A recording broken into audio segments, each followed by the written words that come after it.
Just to watching the news day, we're going live now to Lagos, where the National Assembly Joint Committee on Works, in collaboration with the Federal Ministry of Works, is holding a stakeholder engagement meeting in connection with the ongoing Lagos-Calabar Coastal Highway project. Let's listen. He's a man that believes in synergy.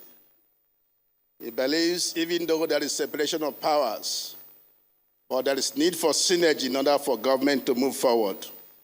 And that is why he has come with a number of distinguished senators and reps members. I will start with the Deputy Majority Whip of the 10th Senate, distinguished Senator Barrister Onyekachi Nwebonyi. The President believes that party or no party, there must be synergy for government to run. And that is why the Minority Whip of the 10th Senate is here, Senator Ositangu. The man of the moment, the chair in charge of the Senate Committee on Works is also here, distinguished Senator Mpigi Barinada. He is co-chair in the House of Reps, your son, Chairman House Committee on Works, Right Honorable Akin Alabi is here. The Vice Chair, one of the youngest in the House of Reps, Honorable Osman Banye is here. The President's aides are here. The Senior Special Assistant to the President on Community Engagement, Southwest, is here, Marami Ojudu. And the Senior Special Assistant to the President on Community Engagement, Southeast, she's also here, Barrister Choma Nweze. I would like to announce that the clerks of the Senate and Reps Committees on Works are here, Folunke Ogumbayo and Sadiq Mustafa Adetunji, please.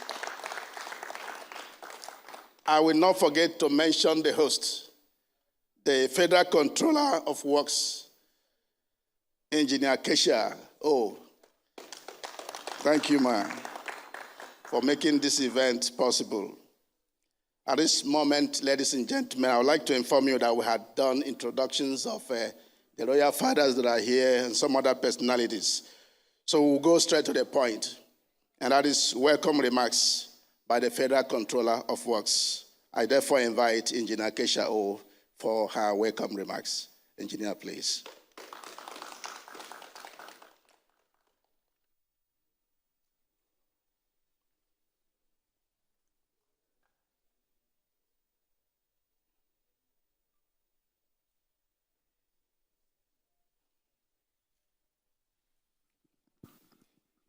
Good afternoon, Your Excellency.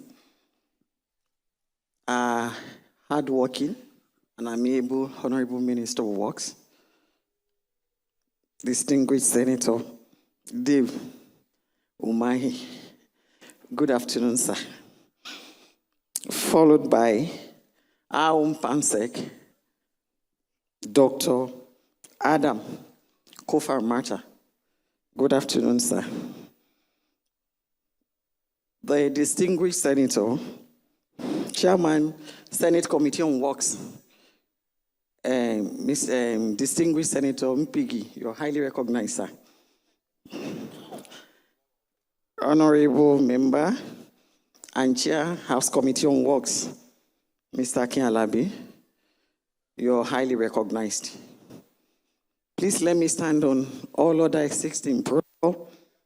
But before I go forward, let me recognize the KBACs that are here. KBAC yo, Kade Pelori yo, Kibata Pelese, Kirukere Pelowo, Kashe Opeleno, Kemi Ola Ogunsa, Eshisa, Takpe Inte Jewa, Ekabosa. Let me also recognize the presence of all the distinguished members of the public that are here, including the contractor and the ESIA consultant and representative of the estate valuers that are here. I would like to say good afternoon and welcome, and thank you for coming. This meeting is all about what the President and Commander-in-Chief of the Armed Forces, President Bola Ahmed Tinubu, is doing in Lagos through our amiable and indefatigable Honorable Minister, David Umahi. You will agree with me that since the advent of this new administration, things have taken a good turn. Progress of work, especially in Lagos, where I preside over, is unprecedented. We have a lot going for Lagos, and Lagos is a pace setter. Firstly, let me start by listing all the ongoing projects in Lagos, and I'll tell you the progress of all. The federal government is doing so much in Lagos. We'll have the Lagos-Badagry. Lagos-Badagry Expressway, if you've been there lately, you will admit that the progress of work is unprecedented. Before now, if you want to go from Agbara to Badagry, it takes 3-4 hours. But now, within 30 minutes from Agbara, you are in Badagry. So we give kudos to this administration who has released funds for the contractors to work, and the contractors are working earnestly. Let me go to all the bridges in Lagos. Third Mainland Bridge, you are a living witness that we resurfaced the Third Mainland Bridge like it has never happened before since it was constructed. It has never happened. All we do is sectional patching and sectional overlays, sectional rehabilitation. But what we did now is full rehabilitation of the bridge. We're not only working on top of the bridge, we're working under the bridge, making sure that the structural integrity is not in doubt. We're working on Eco Bridge. At the same time, we're working on Edo Bridge. We're working on the structural, and then we're doing the superficial, which is the asphalt overlay, the lightning, the fixing of the guardrails, the lane marking, and the painting of the caps and the median barriers. We're doing a lot coming to Lagos Coastal. That's a mega project. Kudos to our visionary leader, President Bola Ahmed Tinubu, who took the bull by the horn and gave it all that is needed. We have all his support, and that's why we are this fast and we're this far. And we have somebody who is equally capable to handle it in the person of High-Tech, the contractor. So for the government, funding is not an issue. The contractor capability is not in doubt. So this afternoon, we want to ask you to go along with us as we reel out more of the things that the federal government is doing in Lagos, so that come next election, you know the man of the moment to vote for. Honorable Minister, sir, thank you for coming. We're very glad to have you here. Thank you. That was the Federal Controller in charge of Lagos. Thank you, ma. Please, for want of time, just straight to the point, no protocol. Restrict yourself to the time given to you. I would like to invite for a brief review of the approved alignment of sections 1 and 2 of the Lagos-Calabar Coastal Highway. Director, Highways, Bridges and Design, Engineer Bid Obiaha, please. Just 2 minutes.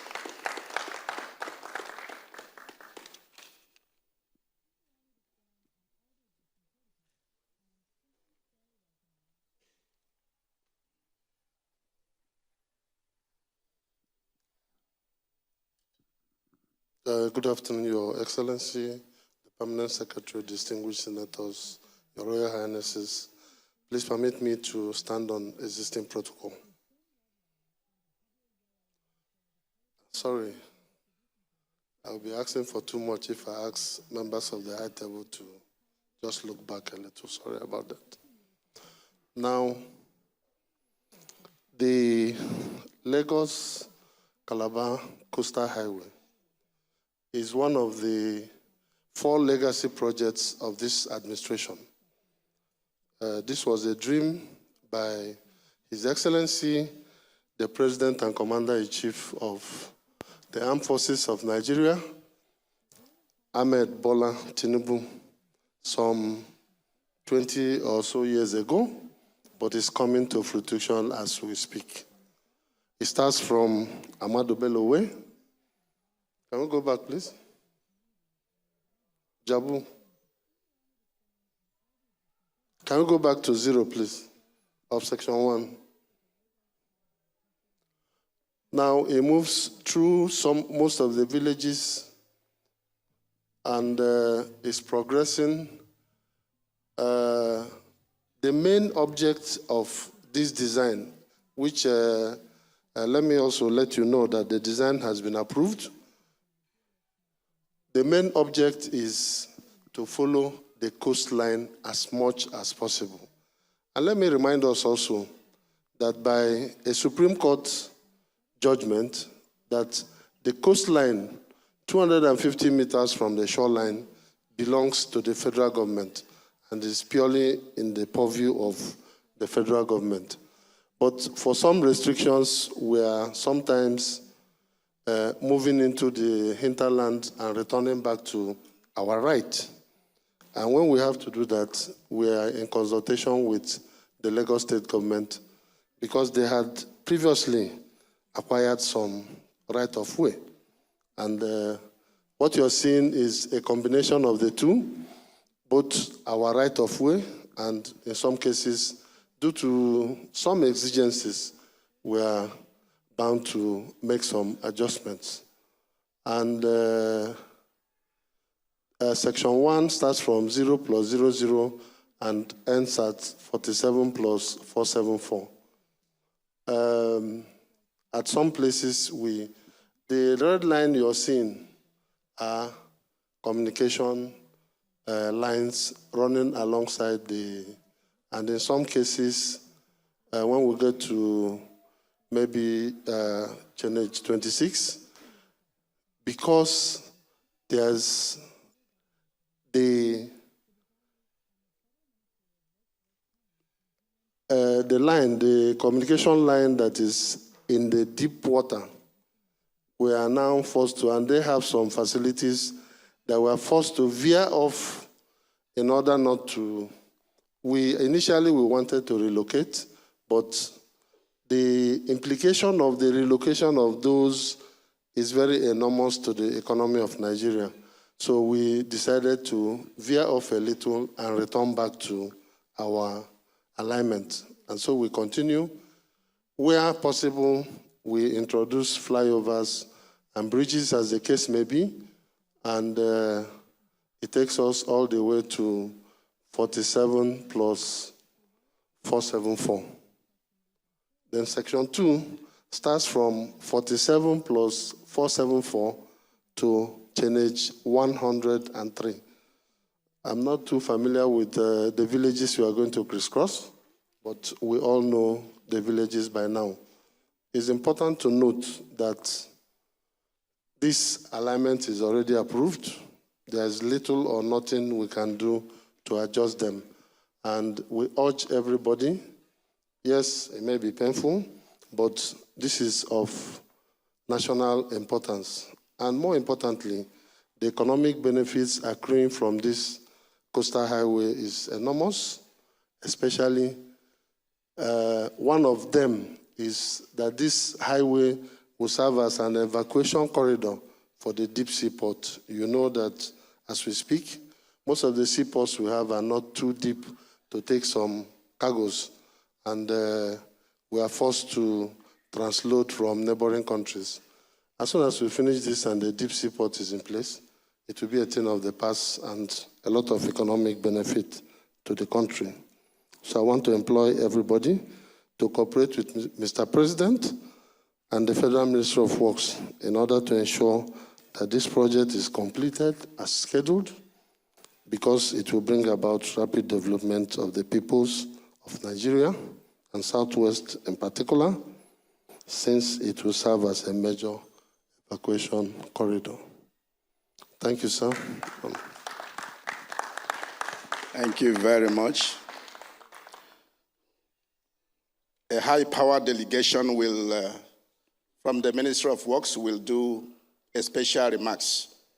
And that is no any other person than the Permanent Secretary, Federal Ministry of Works, Yakubu Adams Kofaramata, PhD, for 3 minutes. Thank you, the Permanent Secretary.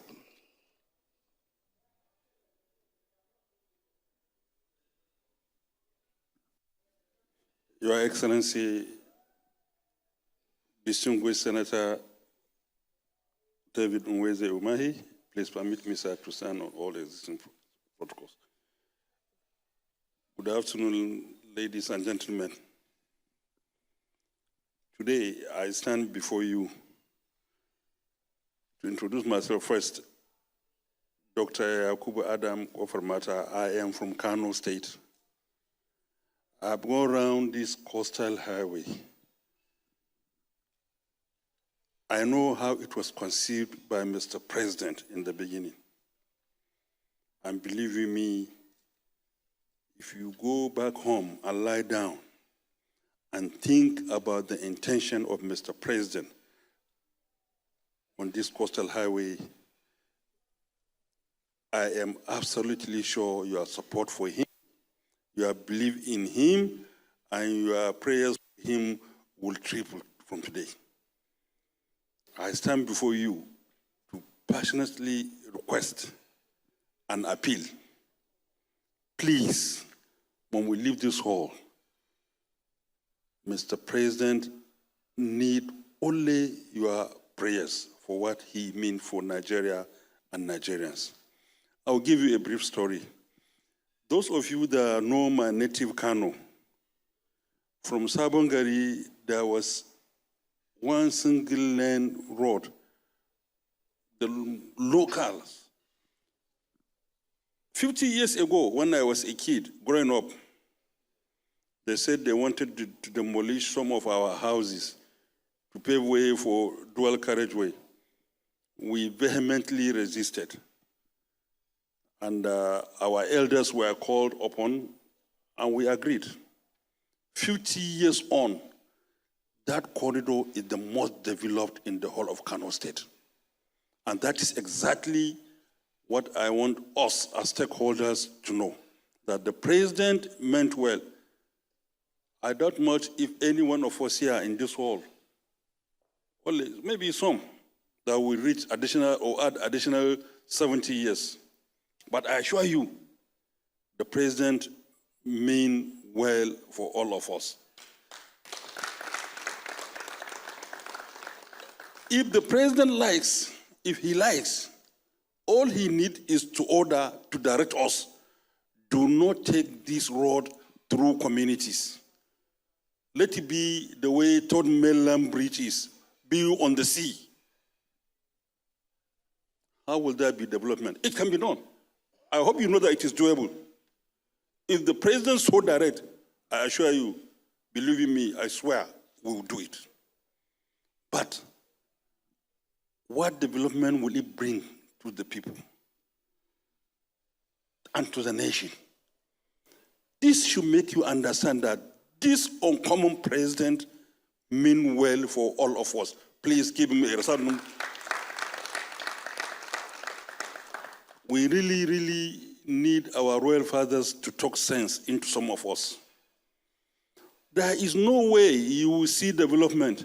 Even while some of us are growing up, I'm sure even between and among families, we will say, Papa like so-so person more than me. He's sending him to the best school. It may not be true, but when we grow up, we realize that, oh, God bless Daddy, he really tried for us. This is what is akin to what is happening. The president loves us, but because we have some personal interest, when this road comes, I have a small business, and they say, I'll be paid little compensation and it will be demolished. No, let there be no development. Come on. We shouldn't allow that to happen. Please, we should try as much as possible to ensure that this project goes on, to ensure that development reach our communities. We should ensure that we continuously pray for this uncommon president of ours. Please, it is extremely, extremely important. I know some of us here are affected, or I know some of us may not like it, but that is the bitter truth and nothing but the truth. So God help us all. And thank you so very much for listening. The voice of the Permanent Secretary, Federal Minister of Works. The next is a documentary, a very brief documentary. But before I do that, let me announce the presence of the Managing Director of High-Tech Company Nigeria Limited. Mr. MD, thank you, sir. This documentary will be about 12 minutes showing the coastal highway progress made, the Kebbi and Sokoto. Good afternoon, ladies and gentlemen. What we are seeing here is a quick brief of the equipment that has been ordered more than a year ago, and we started receiving to see what has been received so far and what has been deployed on our projects. So what you can see is different type of equipment that has been already received in Nigeria, and they are deployed on most of our projects, be it Coastal Road Section 1, Coastal Road Section 2, and recently, last week, we have launched Sokoto-Badagry Section 1, Phase 1A in Sokoto, and Sokoto-Badagry Section 2, Phase 2A in Kebbi. So what you can see now is the realized section of the road, almost like 2.5 to 3 kilometers done with concrete on top of the reclaimed land. And this is like a sample of what the road will be from Challenge 0 to Challenge 753 in Calabar in the future. So what you can see is like a quick preview of the sample of the road that will be established. What we are using so far, we are using sharp sand for the filling. We are doing all the concrete works as well as the drainage works. And for sure, the drainage works will not work without crossing culverts, which everything has been established so far, and we are on the way going and moving forward. High-Tech has mobilized a lot of equipment in terms of haulers, tippers, excavators, dozers, all kind of equipment that are linked to the earthworks and earth-moving equipment. What you can see here is the part of the road that is going eastbound, and this is that runs parallel to the Eco-Atlantic City. And here is the dredging operation happening on that portion of the road.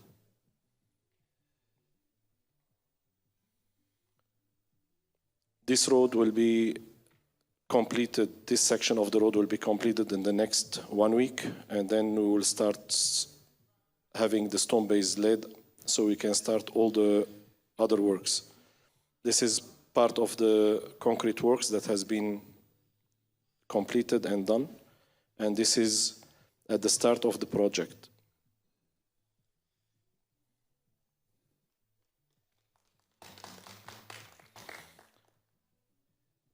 If you want to recall that this project is based on a rigid pavement of 275 mm, as well as reinforced, fully reinforced, which is the continuous reinforced concrete pavement.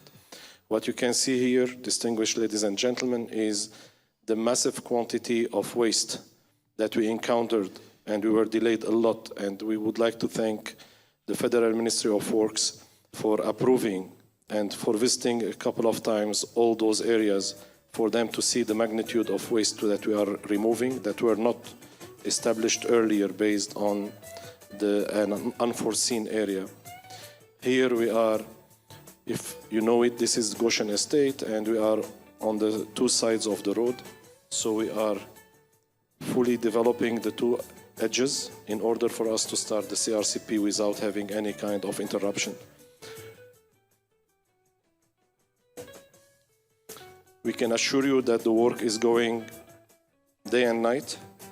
The high-tech management and staff, they are committed to deliver this project on time and ahead of time by God's grace, inshallah.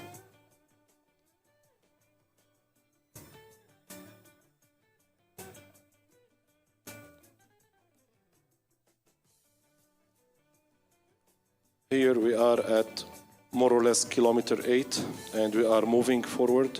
So those are the already established areas, and we are continuing. So we are aiming to complete a very big portion of the sand filling throughout the whole area before this Christmas or New Year. So you will see that the work is going properly, despite the fact that we had a lot of quantity of fill, in order to make the road to the best standard, in order to deflood it from water and to drain it properly. Where we are now, it's at kilometer 11 almost. This area we have created an access road to ease traffic and to minimize the effect of the traffic on the Lake Epe Expressway. This is at Alpha Beach area, and we are at kilometer 12-13. Here what you can see is at kilometer 29. High-tech is working on multitude of sections as subsections. We have worked from kilometer 0 to kilometer 13, from kilometer 18 to kilometer 19, from kilometer 19 to kilometer 24, and now we are from kilometer 29 back to kilometer 26 plus 4 and 25. And from kilometer 29 towards kilometer 31. And those areas are fully operational, as well as the last section that we are working fully from kilometer 47.5 all the way to kilometer 40. And those other subsections also with the use of direct dredging in order to minimize the effect and to fast track the process. This area is at kilometer 33. Between 33 and 38, we have deployed almost like 9 to 10 dredgers in order to fast track and to enhance the production so we can reach our target.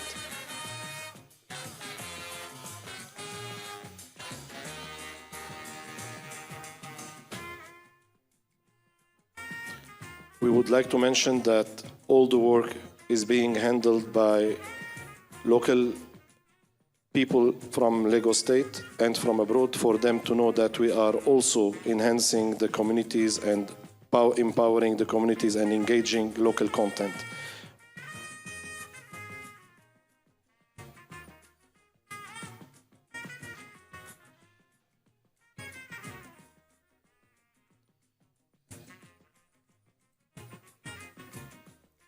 Most of the areas that will be used for dredging will be transformed into fish ponds in order to also contribute with the communities around our areas and to enhance our productivity and make it better for all the communities around the coastal highway.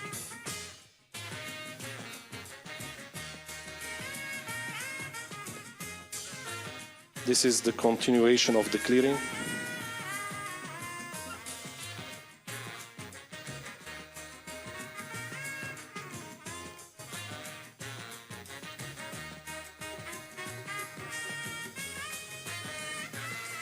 Another dredger at kilometer 38.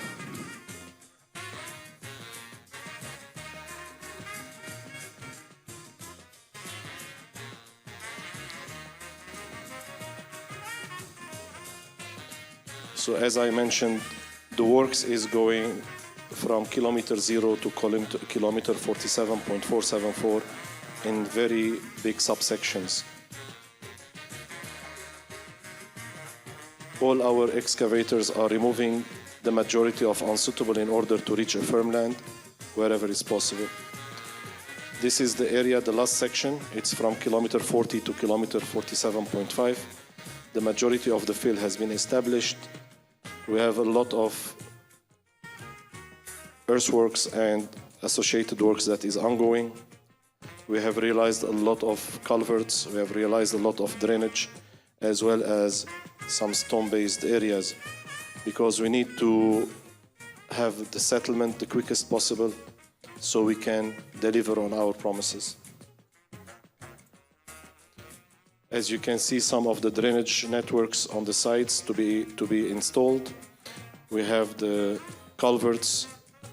You can see at the sides of the roads, you can see those opening for cleaning the drainage and everything that has been already executed and installed.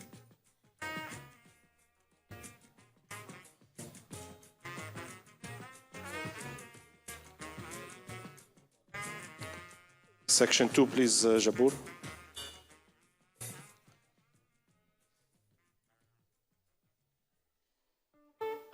So here is Section 2. Section 2 runs from kilometer 47.5 all the way to kilometer 103.308. So we have already established many dredgers. We have more than, if I may say, more than 16 dredgers already committed on that section. And we have a lot of progress that has been achieved. You can see the sand has been already taken shape and the road has been demarcated. You can see a lot of areas that has been done already with sand to the final level, and then we are ongoing still. The dredging operation is ongoing fully with all the equipment that are being procured and set in place. I permit myself to say, Your Excellency, distinguished ladies and gentlemen, that in the next 10 days to 2 weeks max, we will have not less than 3 kilometers up to the final level on that area.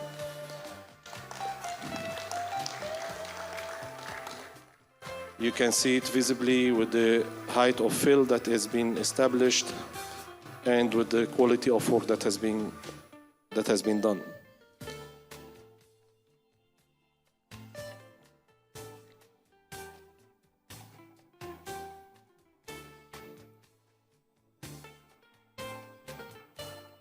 And we would like to thank all the communities around the corridor for their hospitality and for accommodating High-Tech and their subcontractors in order to reach where we are today. Thank you very much as well.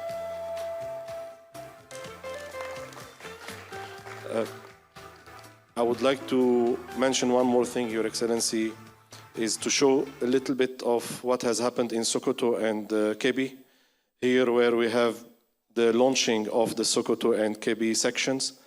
We thank the federal government and the Federal Ministry of Works by launching the 2 jobs, which I can easily say that by tomorrow, Monday, we are starting the clearing on the road, and we would like to thank you. And this is a big opportunity for High-Tech as well, to thank you, to thank the federal government, allowing us to start the 2 major milestones on this Sokoto-Badagry to link it to the Lagos-Calabar Coastal Highway. Thank you very much, and I would like to say thank you for Section 1, Phase 1A, and Section 2, Phase 2A, and both of them, they are in Sokoto and Kebbi. Thank you very much, Your Excellency. Thank you. Thank you very much. Looking at the screen, 2 things will come to your mind. Please keep clapping, keep clapping. There are only 2 persons that can accomplish this, and that is the President of the Federal Republic of Nigeria, Asiwaju Bola Ahmed Tinubu, and the technical group, the High-Tech. Well, thank you. Thank you very much. To further adumbrate on the alignment and the progress of work, I would like to invite the team lead and consultant in charge of environmental and social impact assessment on this coastal highway, Dr. Ejin Itua. Please come for a brief presentation. Just 2 minutes.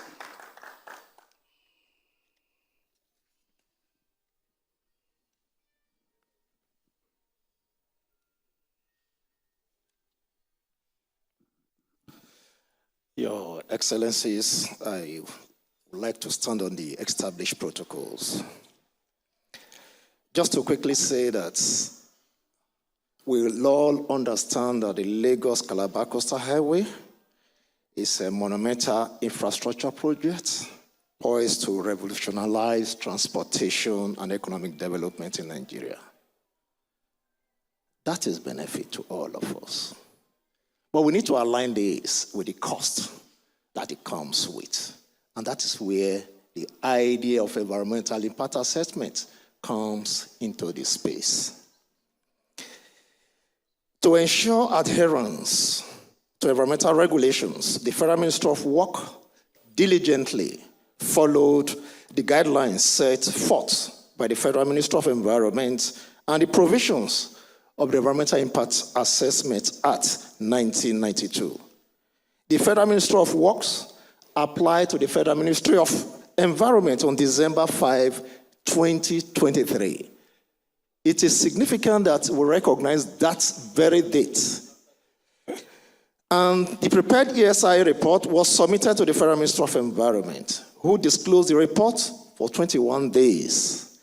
That was a mandatory disclosure in line with the extant guidelines and international best practices.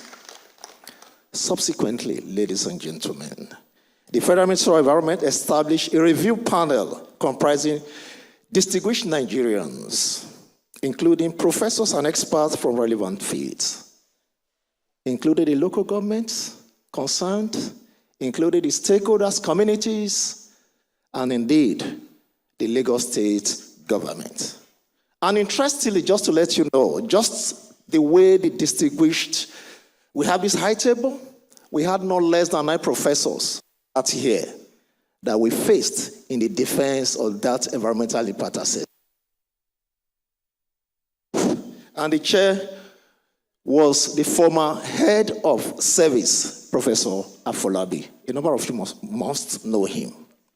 He had been the director of pollution control. He became permanent secretary and the head of service of the Federation.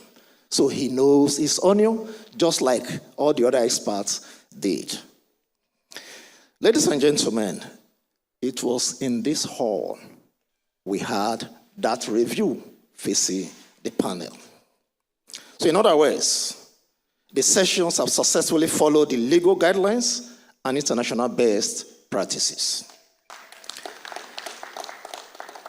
The ESI process involved a thorough evaluation of potential environmental and social impacts. I know a number of us will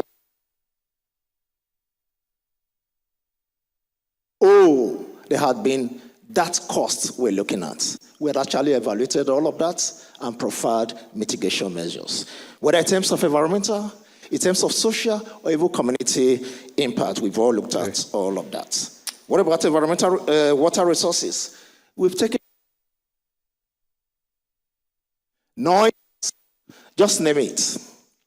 We were able to build that nexus.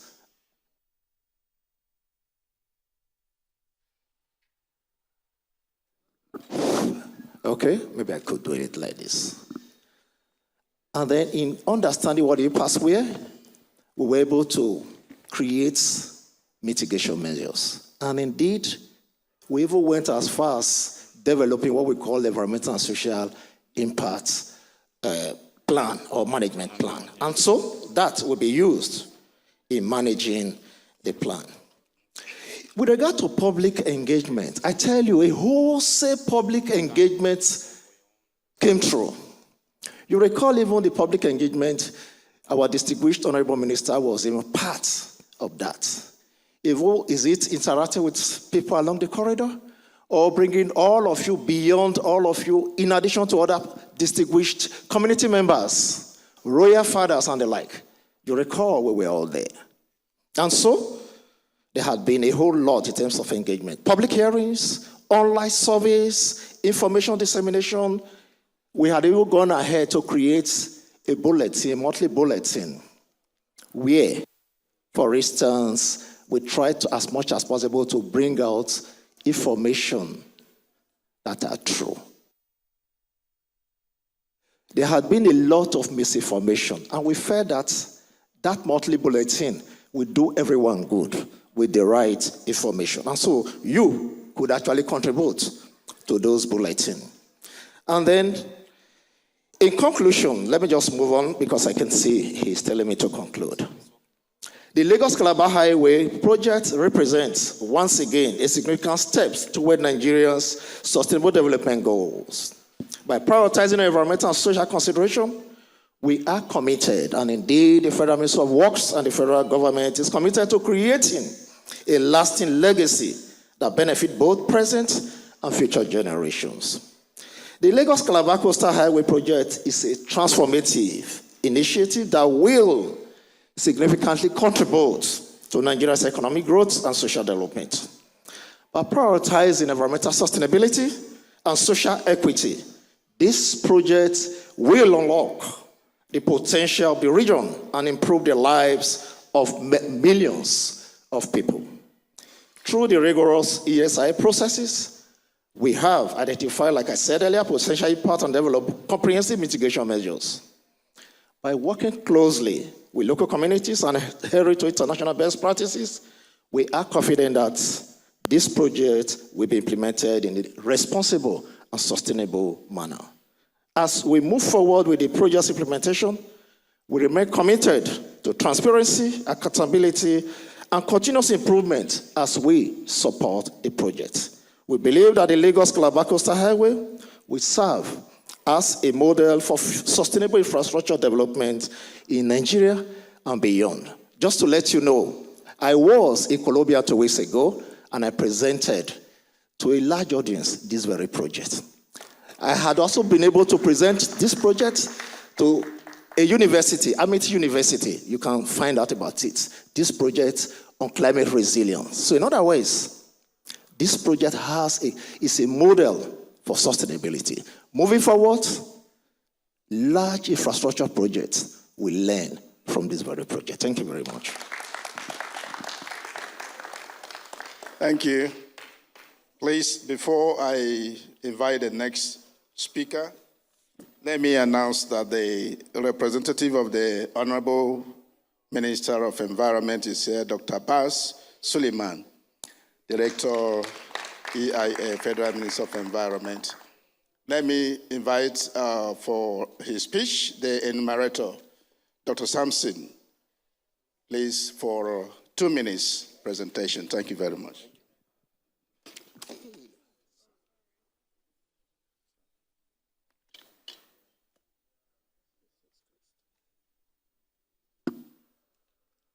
Honorable Minister, sirs, distinguished members of the House on the high table, please permit me to stand on the existing protocols.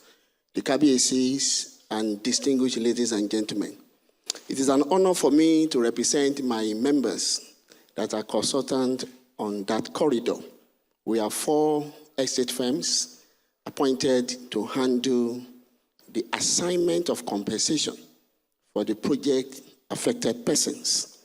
And as experts in that area, we have diligently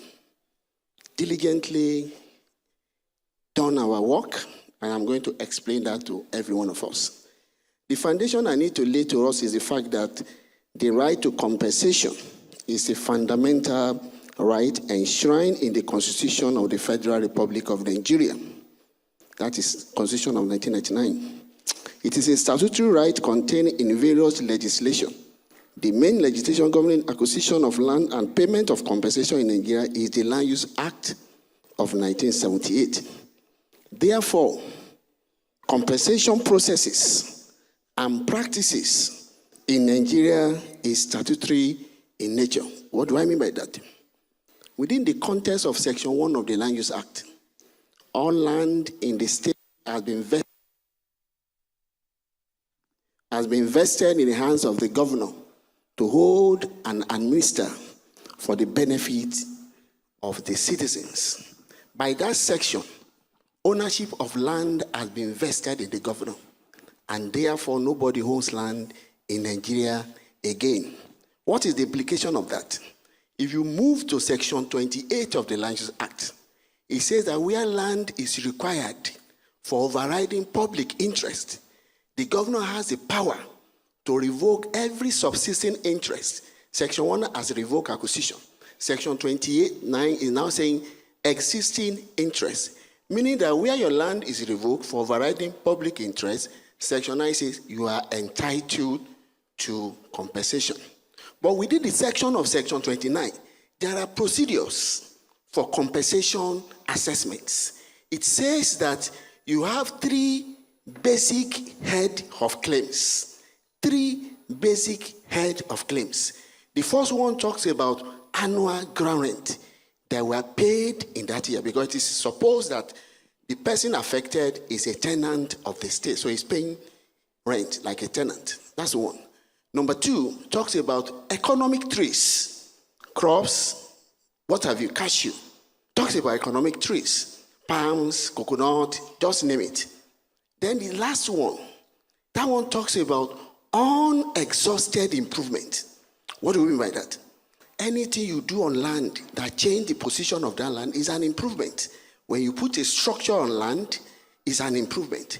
When you put a fence on land, it's an improvement. And of course, when you have shrine on your land, it is an improvement. When you have burial grounds, the dead ones, they are improvement. These are the provisions of the law. So as an expert in land, and we are not lawyers, we are surveyors and valuers, but we are trained to respect the rule of law. We are trained to respect, thank God we have the lawyers, the lawmakers here. So we have acted within the context of the act. So when you move further within that law, it says that the rate to be used shall be the rate that is given by the officers specified in that act is there. So what we have done as valuer is to say that the basis of our valuation must be established, and that basis is called statutory basis. I know a lot of us in this house, we are valuers. We value for various reasons. So there are values that are statutory in nature, and there are values that are market-based in nature. For compensation purpose, there's no sentiment about it. There's no empathy about it. It's about law.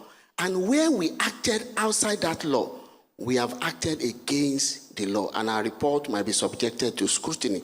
So we have used what we call the depreciated replacement cost for structures. We have also used rate for economic trees and crops as provided by the appropriate officers.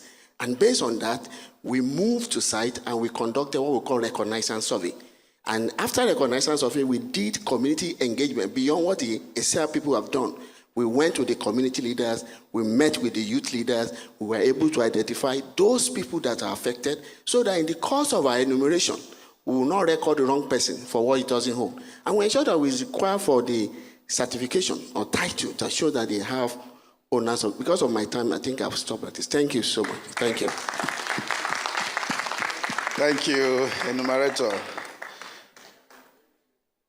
This is now the time for the main business. I will invite the driver of this project,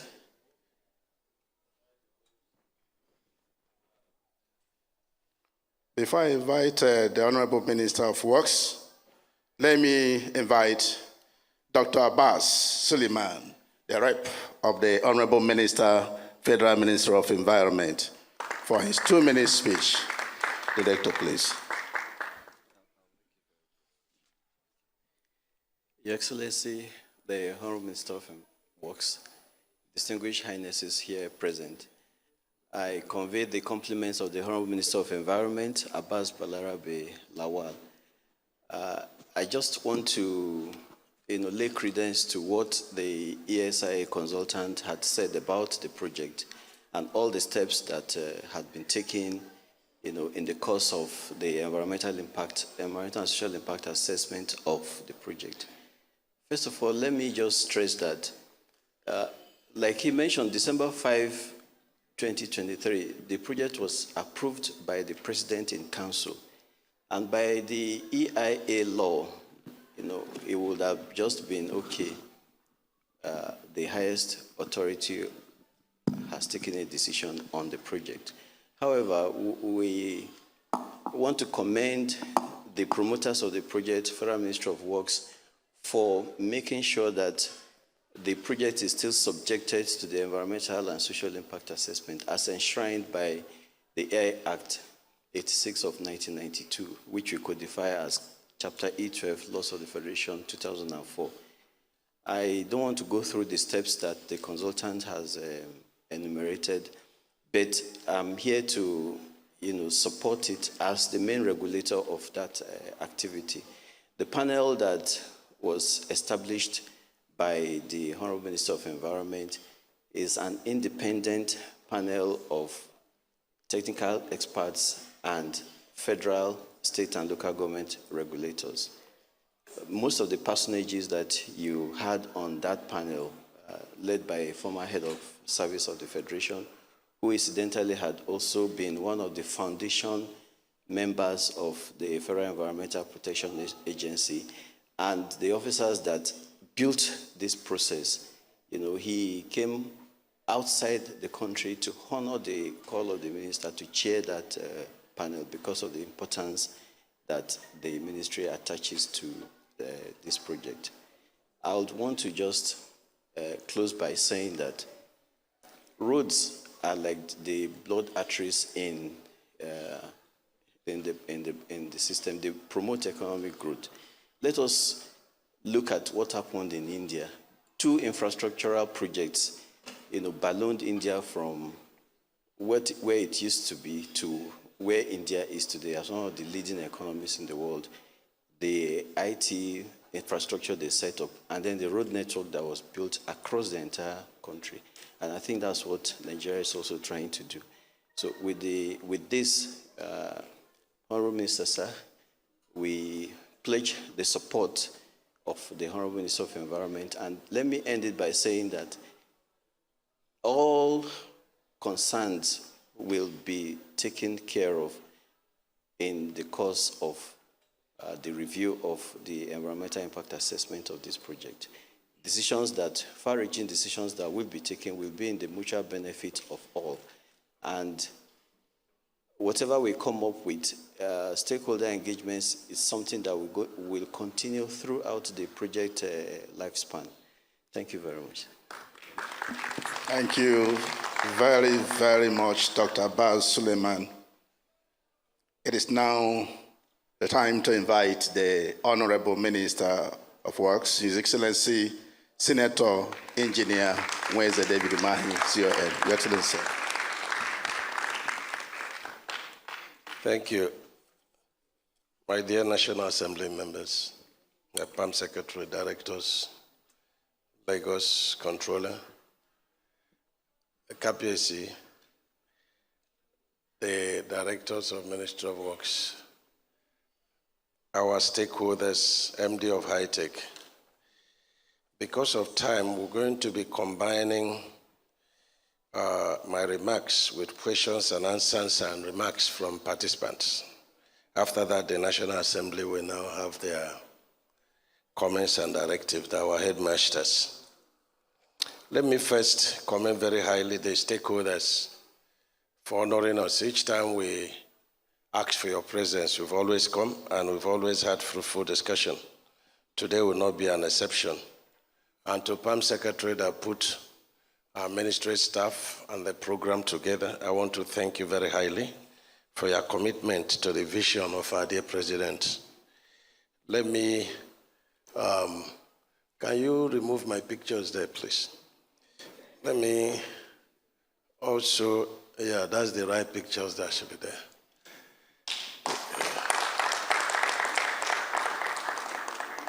Let me thank our directors, in particular the Director of Bridge and Design, who is piloting this project, and of course, the very hardworking woman engineer, Engineer Kesha, who is the controller of Lagos State. Thank you very much. And to our National Assembly members, I will be recommending this model to the National Assembly. Your participation and your insistence that you want to hear from the stakeholders. You want to hear from professionals. We are very, very grateful because this will be more reassuring because you are representing the people and you are protecting the interests of the people. We thank you for this program and we are very, very grateful at the end of the day. You will be able to judge us fairly whether we've been telling you the truth. And to our dear President, President Bola Ahmed Tinubu, I want to, thank him very, very highly when we talk about some of these legacy projects, I've always insisted that there are no road projects, there are investments. And the investment, when you see even some of the thick terrain that we are passing through, and then you see settlements, just think of what is going to happen when you pass through, such, corridor. It's going to be a revolution. There are a lot of other economic, benefits I will mention if I have time, but it is our cause to, pray for Mr. President. And I've always told those, the states that these projects are passing through, they have greater stake in 8 years of Mr. President. Because if 48 years, no any other president started any of these legacy projects, and this is the man of courage, and I call him divine president. So it means that it is his call, and it is destiny, and it is for us to support him so that these projects, and I'm very sure that the projects could be completed, all the 4 legacy projects within his tenures, by God's special grace. Let me say that Mr. President inherited a total of 2,604 projects as at May 29, 2023, totaling 13 trillions. And you can imagine where that time that the dollar was about 600, 500, 750.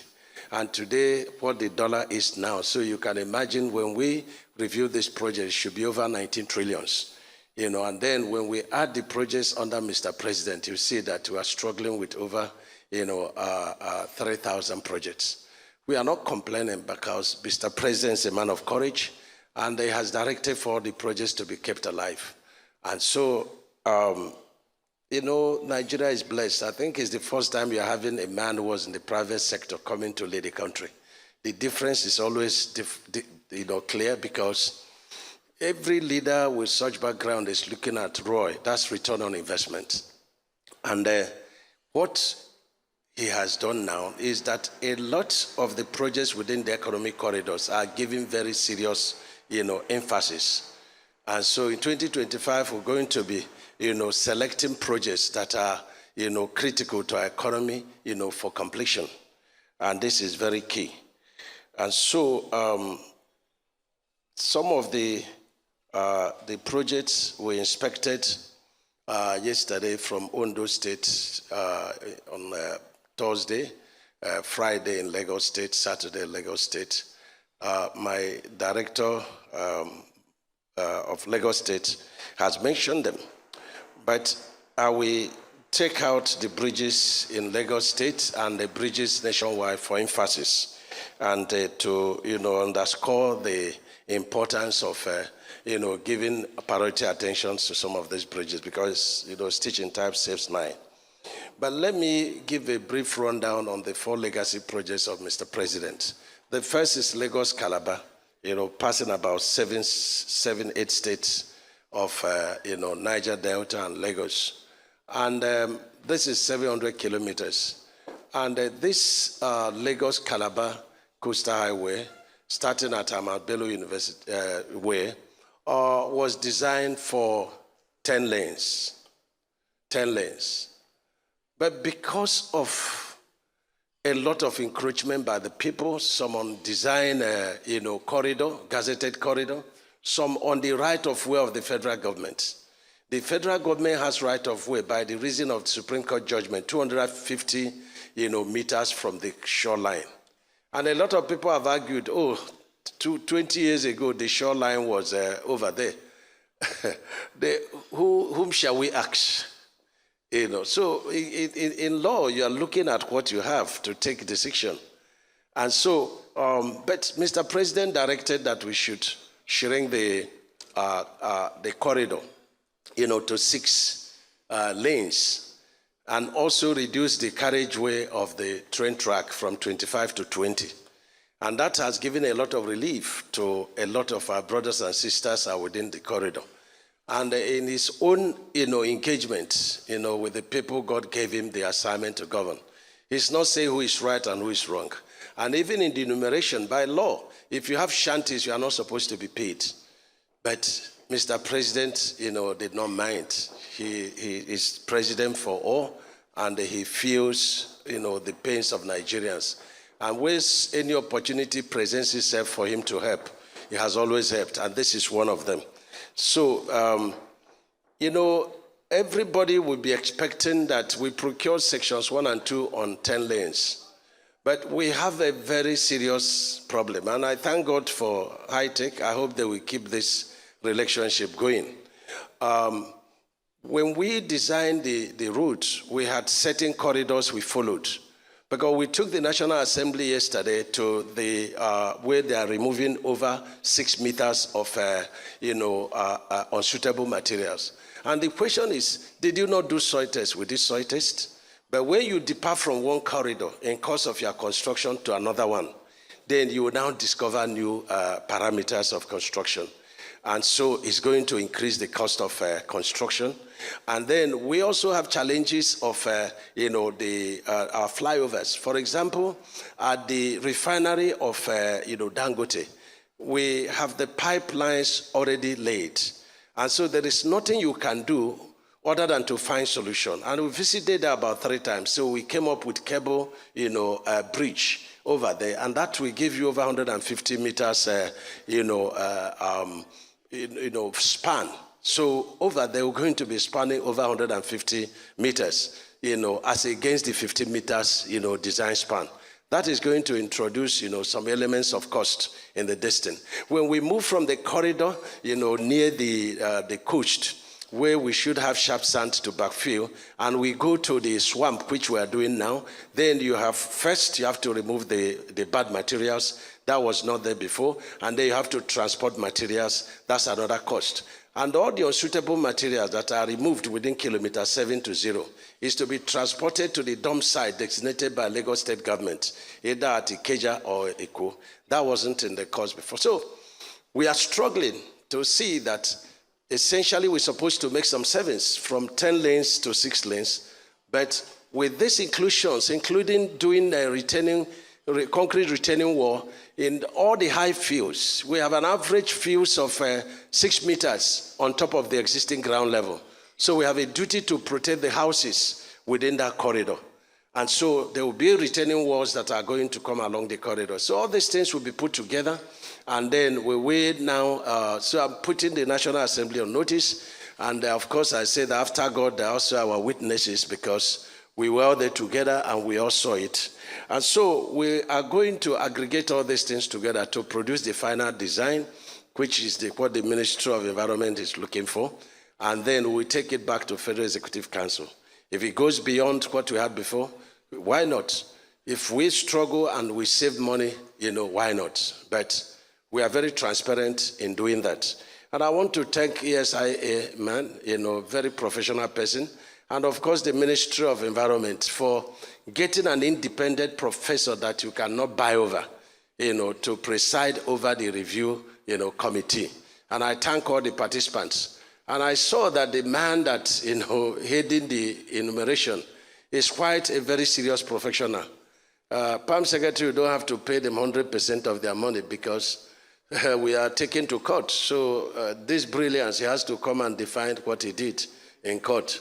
So when the case ends, then we pay the balance of the money. This is very, very important. And to the rep of the Ministry of Environment, I want to thank you. In fact, the 3 speakers were quite very professionals. And I'm sure that the National Assembly people were nodding their heads. These are very tough people that if we are doing otherwise, you will see them reacting. But I'm sure they're satisfied, because 1 + 1 we always give you 2.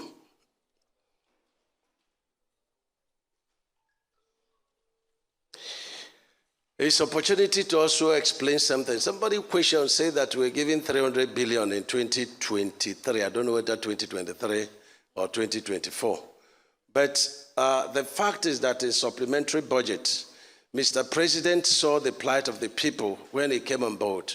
And he saw that a number of our bridges, were in shock. And a number of the roads were also cut into 2. And so they directed the ministry to go around and then bring up, the palliatives. And so we went around and they got 260 projects and, about 50 bridges intervention. So totaling altogether about 330. And so the total money came to about 207 billion. And that was in 2023 supplementary budget. So what that budget could take was 100 billion. And so 107 billion was passed to, 2024 appropriation. So 100 billion was for 2023, and then 108 was for 2024. So that is still ongoing. Now, the balance of the 200 billion in that supplementary budget, was for the creation of new projects under President Bola Ahmed Tinubu, and also to, enhance the funding of the existing projects. And again, the National Assembly, they have the budget. They signed the budget, so they should know more. Now, to that 330 projects that somebody was, talking about, we are going to be publishing the performances of it in the next 10 days. We have performed over 95% completion, excellent completion.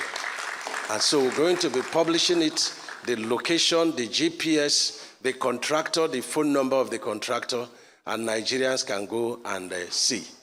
And so we've done fairly very well in terms of, matching whatever is appropriated, with what is on ground. And this is very important. And let me also say that we've done a couple of interventions, because I get surprised, even our headmasters, when they talk about certain interventions, and they know very well that this intervention they're asking us to do, they didn't have it in the budget.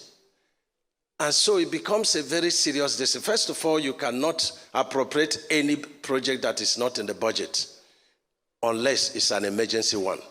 An emergency one is not in the budget, so it can only be the president that can help, but there's a limit of which he can help. But Mr. President has helped and intervened in the following projects, by reason of the motions of the National Assembly, and of course the observation of Mr. President. Of course, he watches the televisions, he sees the newspapers, he listens to the public, and he feels their pains, and he has come to help. In Abuja, Kano, apart from the permanent works, which I'm going to discuss here, he has directed that the entire motorways should be made motorable.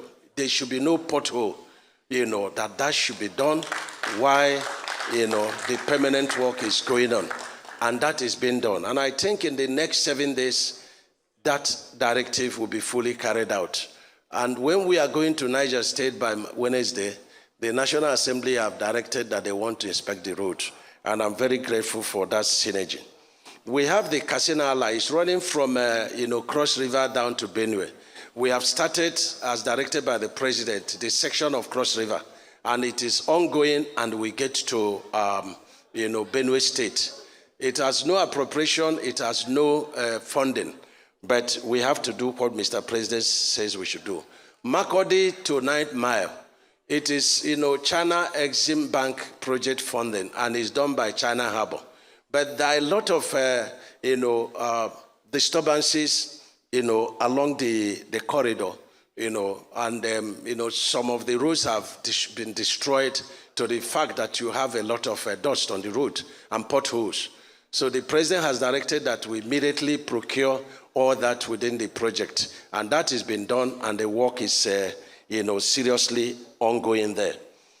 There is this Oyo Bomosho that has been, even the construction workers have issued their threat, the road transport workers, the National Assembly, and they understand the plight of that project. But what happened was that it's an inherited project. But the way existing two carriageways dualized, that has been there. But the last administration chose a different corridor, also dualized. And so the project cannot move forward, even though the contractor had, claimed over 95% of the cost. And so the job had stopped. It's been abandoned over 5 years back. So what we have done, as directed by Mr. President, is to go back to the old existing carriageway, put it totally in order, terminate the contract. Mr. President did not direct us to terminate the contract. We directed ourselves to terminate a contract that has been there for 5 years, and the contractor had demobilized, and they has claimed over 85% of the money, and the job is not ongoing. So we are following due process to terminate it. But a duty as directed by Mr. President is to go and repair the old one so that people can have new lease of life. We are doing that. And then you have the Shagamu Benin. It also doesn't have appropriation, but by the intervention of Mr. President, we procured high-tech, and you can understand, with all this equipment, if they can unleash 5% of it, we will definitely have, a well-repaired, Shagamu or a road. And then you have the Lagos-Abiokute. Work is almost completed in terms of the palliative repairs, and we are concessioning that route. The governor of Ogun State is doing the section of Ogun State as directed by the president, that any governor who wants to engage any federal route, because according to him, all routes are for the state, for the local government, for the national. So there's no route that is being exclusively used by the federal government. So he has directed that any governor who wants to do any of the routes, tagged federal government routes, should be allowed to do that. And we've been doing that, and that's what the Ogun State governor is doing, and I commend him very highly. We have the Oduokpani, this Oduokpani section has been raised, so much time in the National Assembly. And I want to say that we have given the contractors marching order. We couldn't reconcile differences with Julo-Beja because there are 3 sections, one done by CCEC, second one by Beja, and third one by Samatek. Now we redesigned the project because of the terrain, but we couldn't agree with Beja, and we've terminated the Beja sections. Now we have rearranged ourselves for Samatek to take a portion of Julo-Beja and the CCEC to take a portion of Julo-Beja. And so first is the palliative, so that the place will be motorable. Some people stay on that road for 7 hours. And so we are doing that, and we have given the directors of the ministry and the contractor marching order to do that. We have Abuja Lokoja, where we have a lot of rusting. The asphalt is dancing. So we have also given out that palliative for maintenance. We have Kwanga Jos, Bauchi Gombe.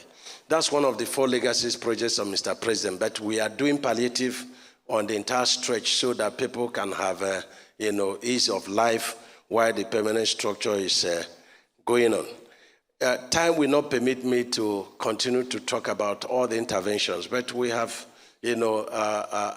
equitably intervention in the 36 states of this. But if there is any that we have not intervened on, you can send us text message, and then we will be able to do that.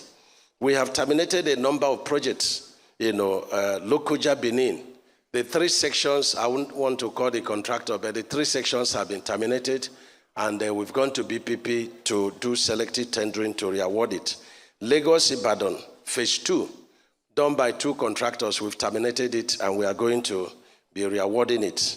There is section 3 of the Kano Medugri. It's also not going well.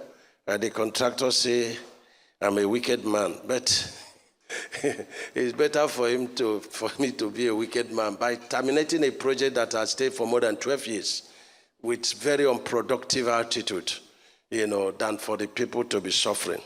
Nothing personal. Of course, Second Niger Bridge, we've also done that.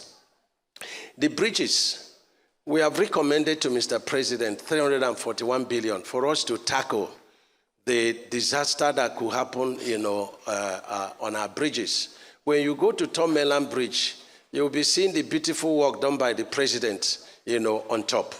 But there are dangers, below the deck, and there are even more dangers, inside the water. Below the deck, you have some deflection of the slabs. You have, the buckling of the piers. You have attack by the salt water on the, pie caps. We have the detachment of the pie cap from the, the pies from the pie cap. And that is all within the top, the under deck. It's not what you see below.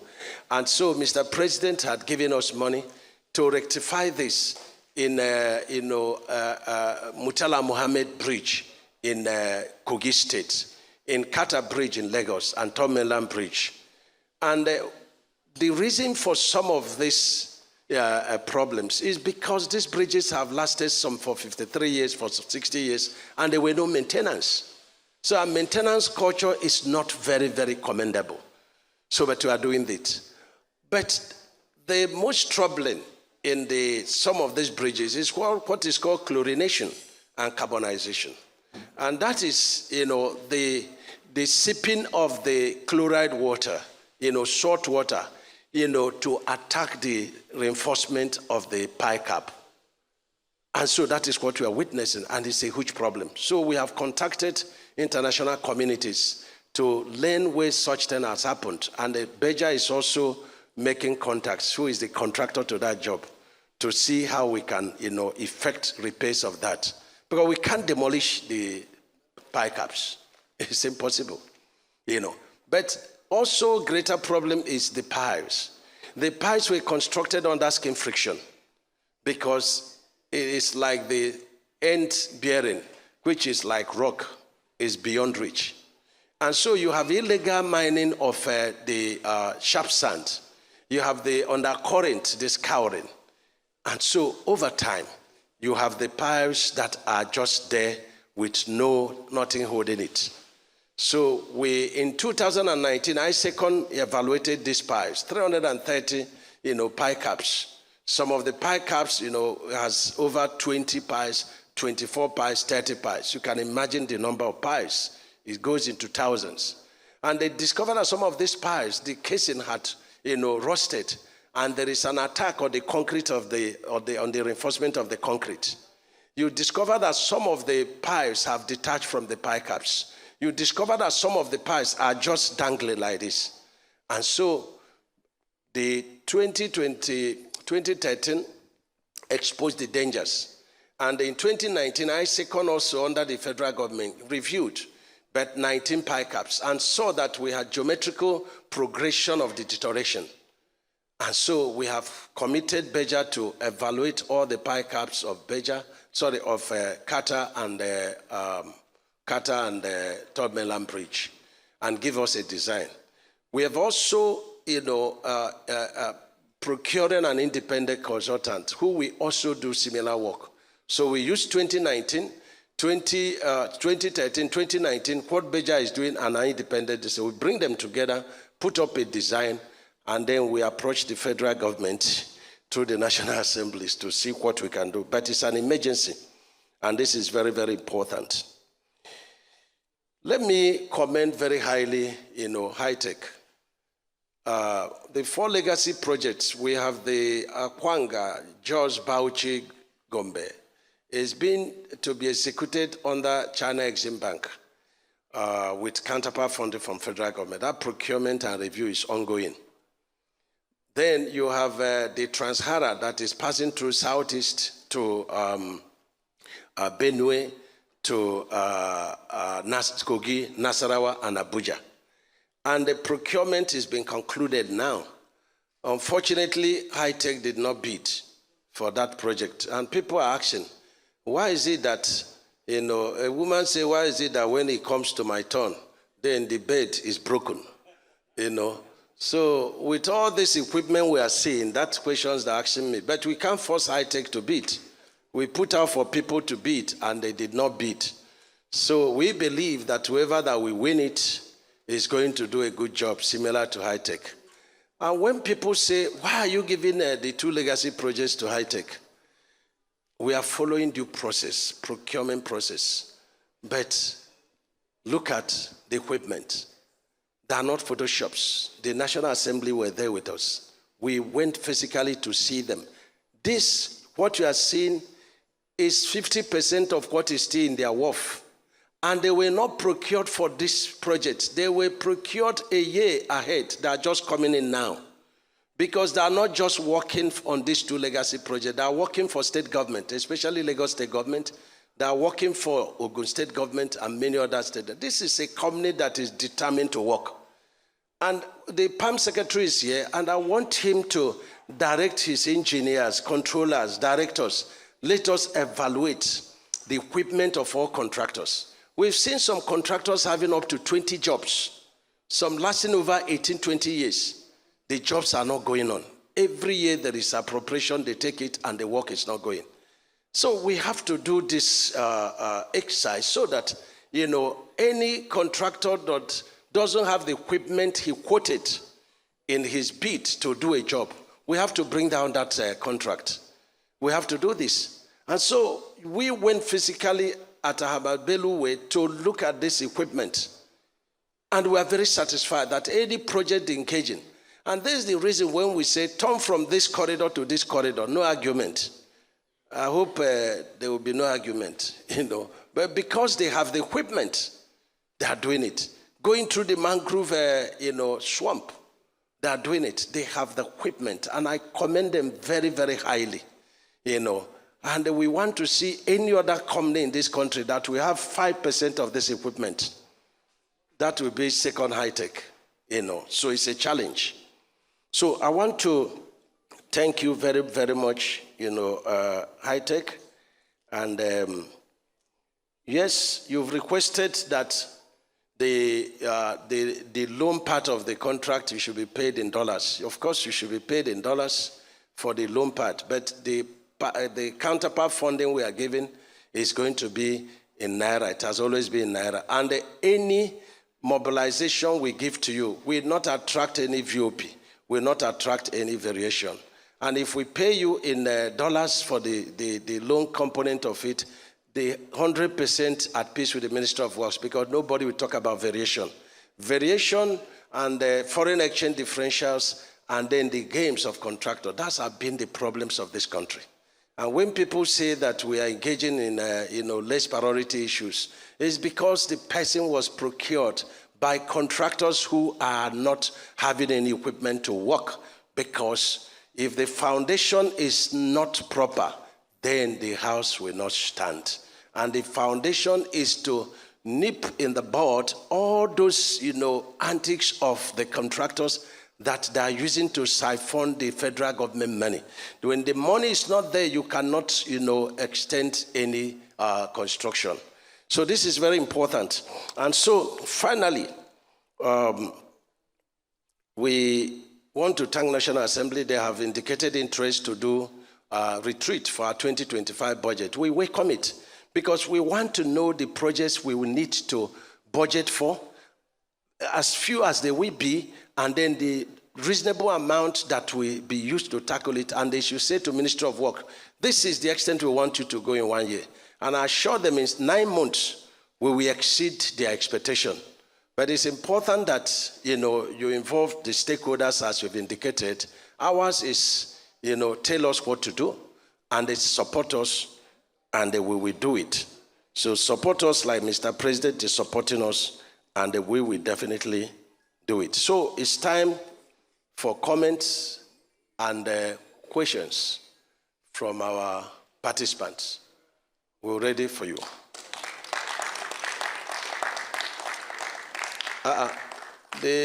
You are judging me already. You didn't clap very well.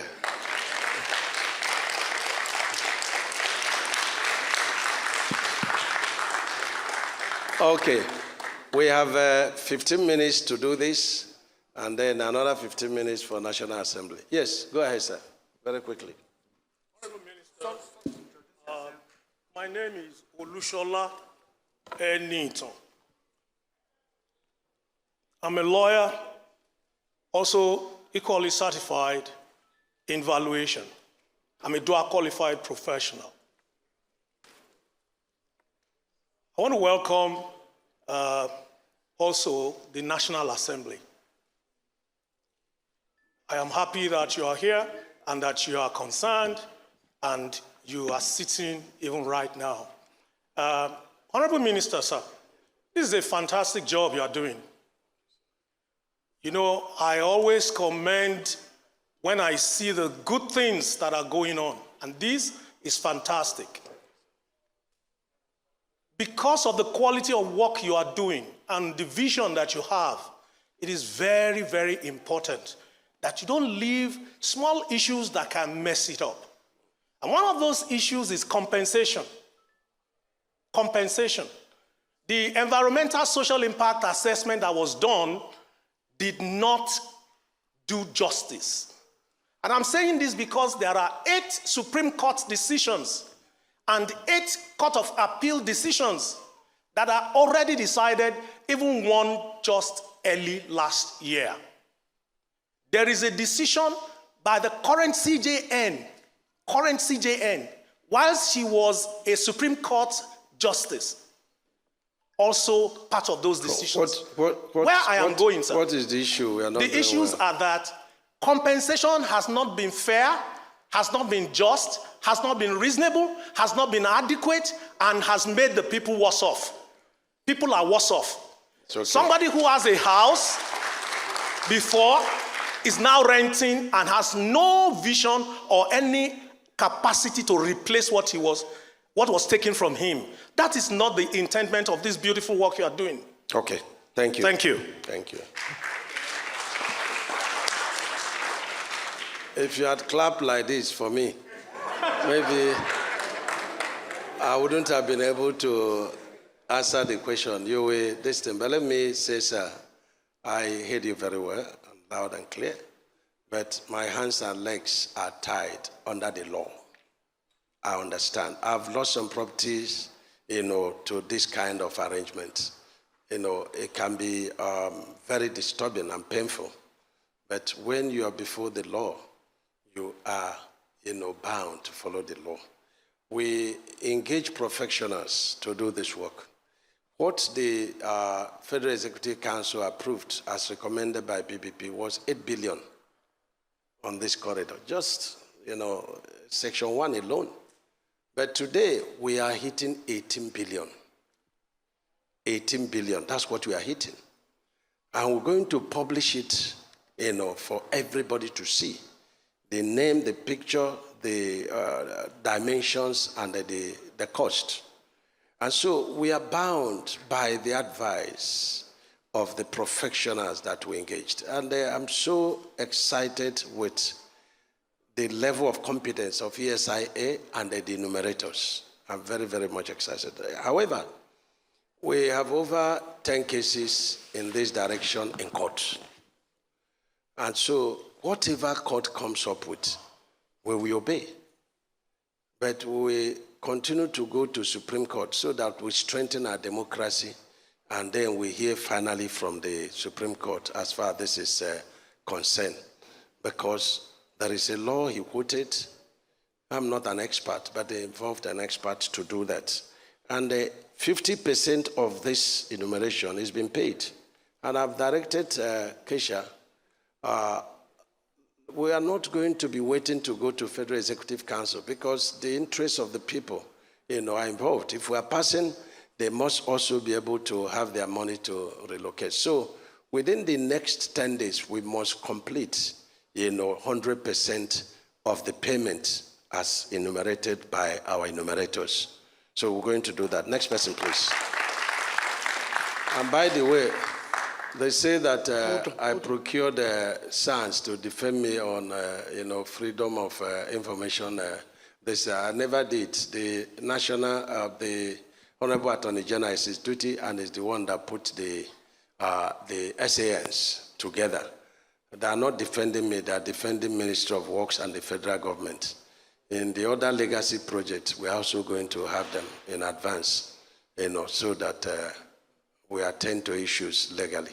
Next person, please. Please, the lady, but please do not repeat a question that has been asked, either expressly or impliedly, please. Thank you, sir. I stand on the existing protocol. Honorable... No protocols, please, because we are buying time, please. Yes, okay. So, I want to thank you, Your Excellency. That's what I call you, because the first time I chatted you, you responded. This is unlike big men in Nigeria. He has been responsive. He has done a lot on this coastal road, Lagos State. Please, a round of, let's clap for, well. Yes, sir. So, while we are here, why I am actually here is still the same thing. You know, there is an adage they said when something. Okay. Just one second. Okay. Put challenge 16 for me. Okay. Yeah, go ahead. Quickly. So, why I'm here Yes. is because of challenge 16 to 18.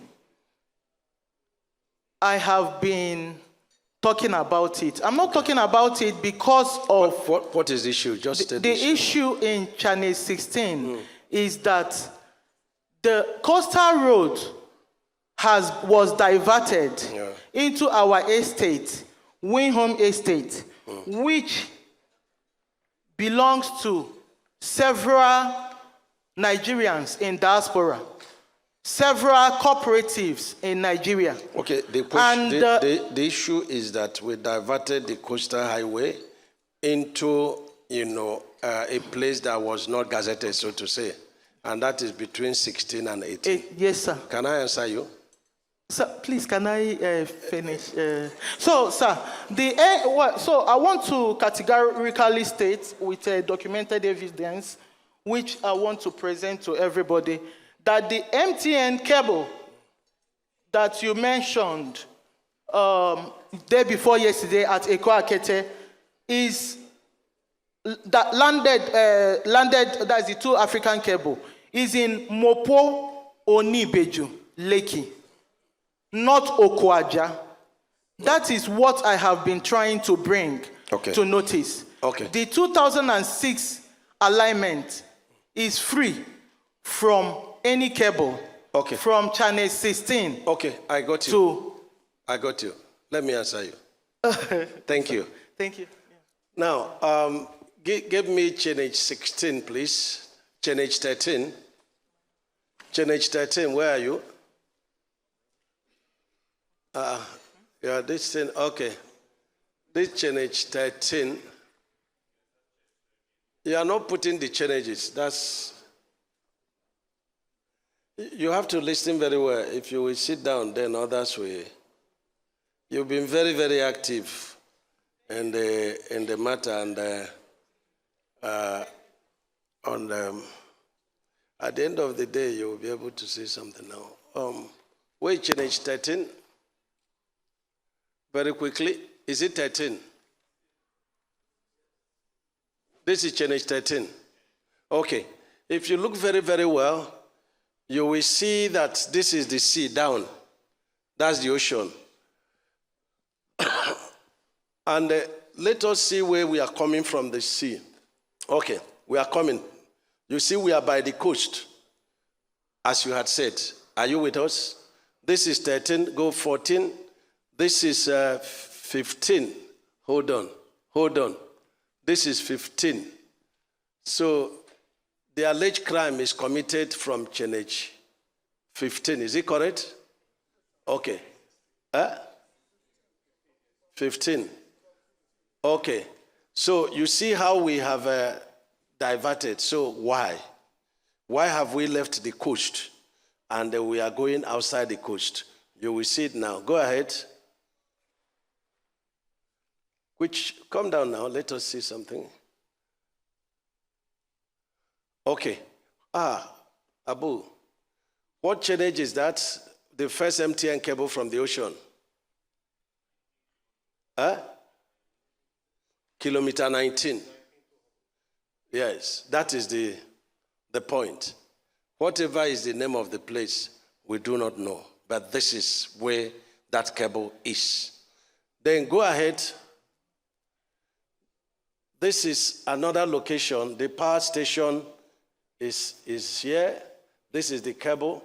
At that point, our road is passing. We are going to build a flyover to go over that, the road there, because of their cable. The red line is the cable. Come up small and they give me the power station. This is the power station, and this is at kilometer 24. Is that correct? So, yes. So you are just seeing only one power station. But if you go back, please. You see one here. You see the cable from the ocean? Go ahead. You see the cable from the, you see this cable again? You see the other cable. But there's something I want to let you know. Please give me the distance from the shoreline at Channel 16. Channel 16. The distance from shoreline to our road.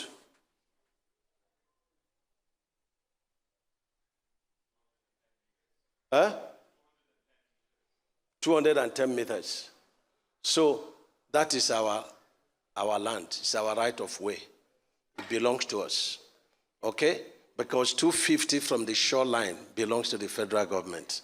So go to, yes, how many? 222. That's Channel 16. It belongs to the federal government. Now, we start moving away. Go ahead. Go ahead. Come down a little. Come down a little. Now, this is the right of way of the state, Lagos state government, by the reason of the land use decree. It belongs to them.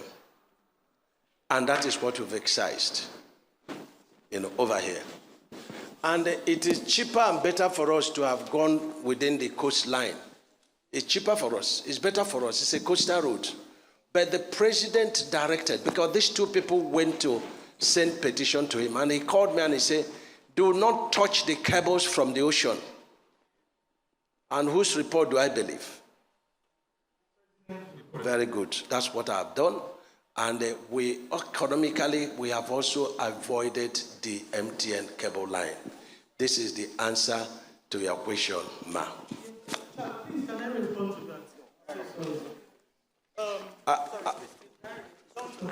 I want to, please, I've answered you. Any other thing? Please.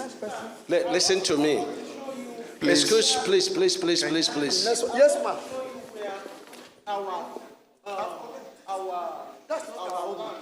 I want to listen to me. Listen to me. I want to warn you publicly.